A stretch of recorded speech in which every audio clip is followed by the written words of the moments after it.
Welcome to Capacity TV. Today we have Philip Olivero, CTO at Lightower. Philip, welcome. Thanks for having me, Kavit. Why is Lightower expanding its reach and footprint across the Northeast? So Lightower, as it exists today, really 6 months ago, was the culmination of a merger between what was legacy Lightower and Sidera. And as a result, now we have coverage in the Northeast, New England, New York, New Jersey, the Mid-Atlantic, and Metro Chicago. Especially in those areas where we have very dense coverage and dense fiber assets, we've seen an interesting phenomenon that is basically due to that density, which is that our enterprise customers, that government, healthcare, education, we certainly have connectivity services that we sell between those locations.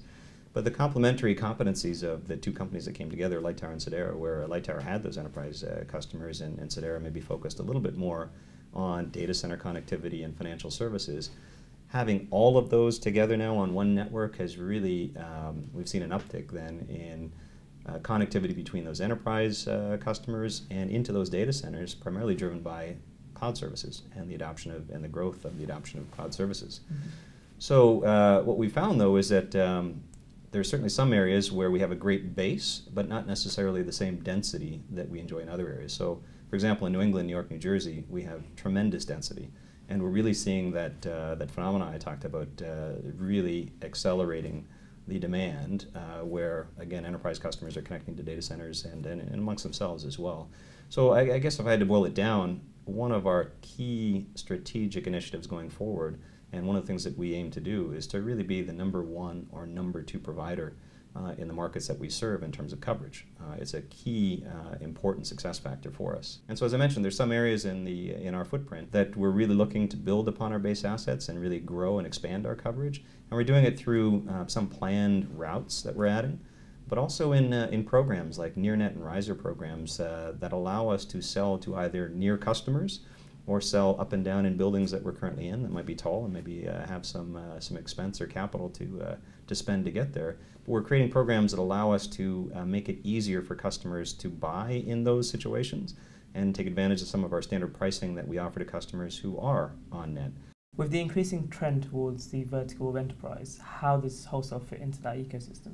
We certainly see demand that I talked about coming not only directly from enterprise customers looking to connect amongst themselves or connect to some of the data centers or for cloud services and so on, but we're also seeing carrier demand. So wholesale demand, again, if we can be that one-stop shop for carriers, if they say, hey, we have a need in the Northeast, in the Mid-Atlantic, or Metro Chicago, and they're confident that we have the coverage to supply them, we're finding that, again, that drives a lot of success and is one of the key success factors. So this initiative that I'm talking about in the strategy is good not only for our enterprise direct sell customers, but also for carrier and wholesale. With the recent Sidera merger quite new and fresh, what new opportunities do you see from that? Yeah, so I've talked about cloud services. The other key area that has been very interesting is on the mobile side. So we service, for example, today, we provide services to about 700 towers. So fiber to the tower, cell backhaul services, essentially. One of the things about fiber to the tower is that it's generally building out fiber, spending capital, and getting the returns at that particular tower to justify the build. And in general, it's a longer payback cycle than maybe some of the smaller builds in the downtown core where you get density and so on. So one of the interesting things in bringing together the two companies was that, again, there was some cell tower work in the legacy Lightower company that was unique.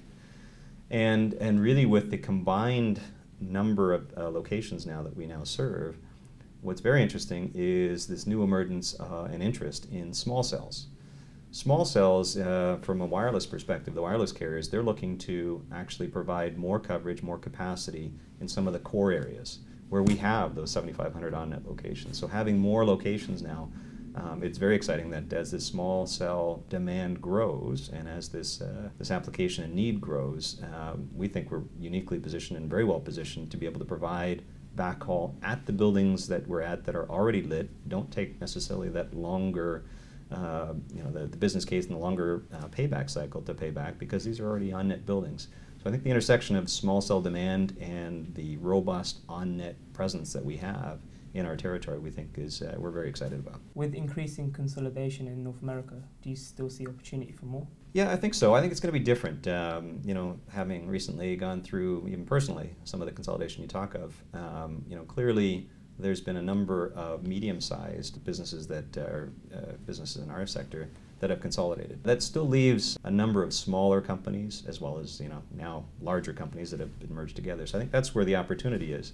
And for us, I've talked about our organic growth plans in our in-region. We're also looking out of region, both organic and inorganic. If there's a great opportunity to find a candidate that helps accelerate the plans I talked about earlier, we absolutely look at those, but it's not something that our business depends on per se. Philip, thanks for your time. Thank you, Kavit.